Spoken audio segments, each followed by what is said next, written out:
好，各位同学，下面呢，我们就一起来学习海藻。其实海藻是一个很宽泛的名称，因为它包括了海带、紫草以及我们中药用的海藻等等这一系列的品种。所以呢，海藻类的一些品种，我们既可以食用，又可以做中药来入药。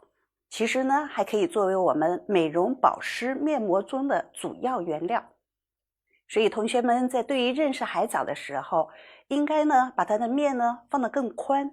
它是一种海藻、海洋藻类的总称。海洋中藻类植物约有3万多种，在自然界的分布比较均匀，主要是生活在水中、海水中。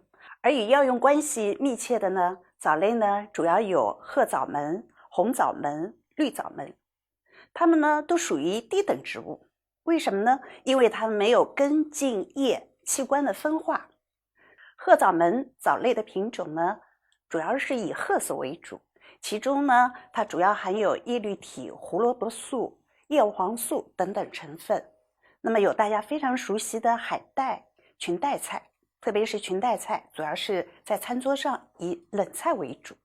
那么红藻门呢，它主要是以紫红色为主，因为它含有藻红素。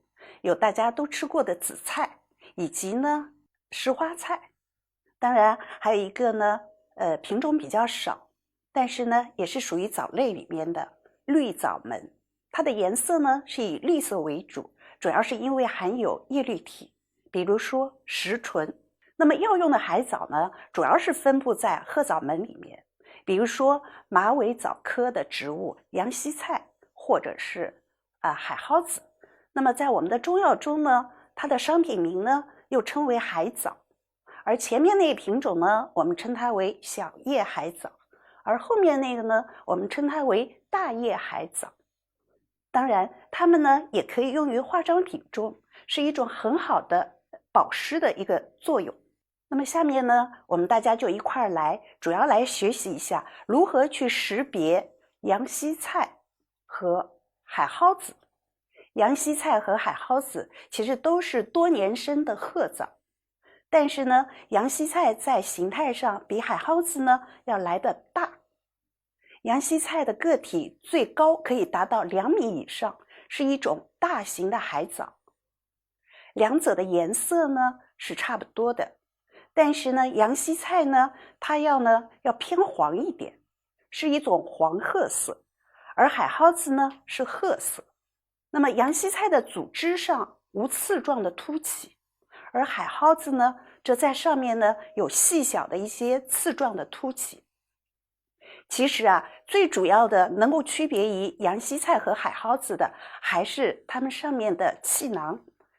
洋西菜的气囊是叶生，呈纺锤形，而海蒿子的气囊呢是凿深于它的小枝的末端，呈圆球形。总体来说，其实两者的鉴别还是比较简单而直观的。那么同学们有没有想过，这么大的体积，洋西菜是有2米，那么它们怎么样生活在流动的海水中而不被冲走呢？这就是因为它们有一个特殊的结构，气囊。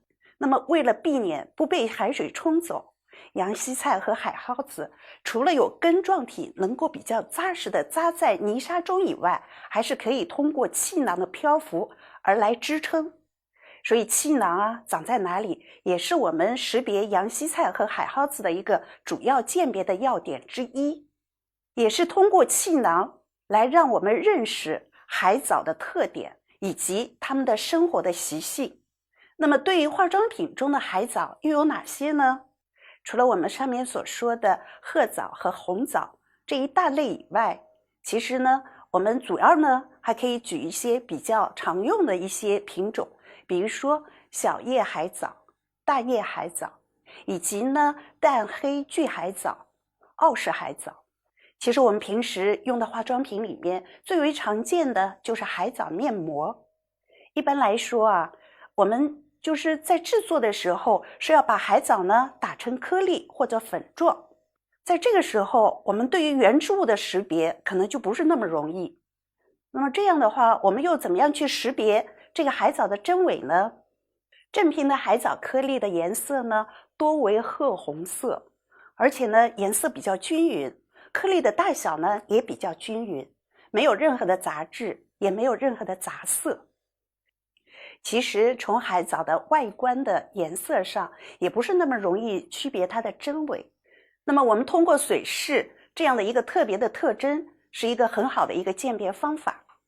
那么如何去鉴别它的质量的好坏呢？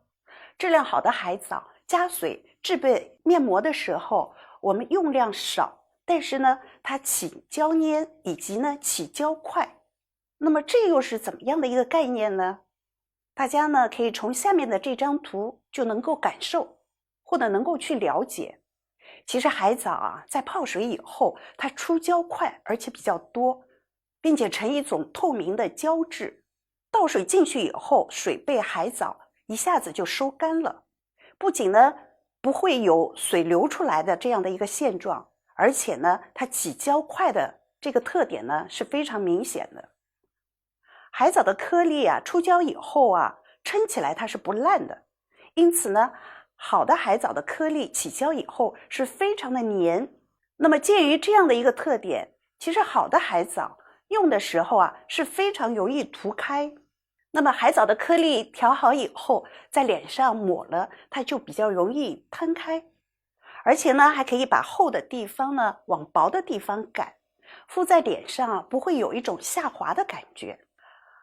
而一些质量差的呢，或者是一些假的海藻的颗粒呢，多为猪肝色，或者是颜色是发黄，并且呢颜色不均匀，大小的颗粒也不均匀。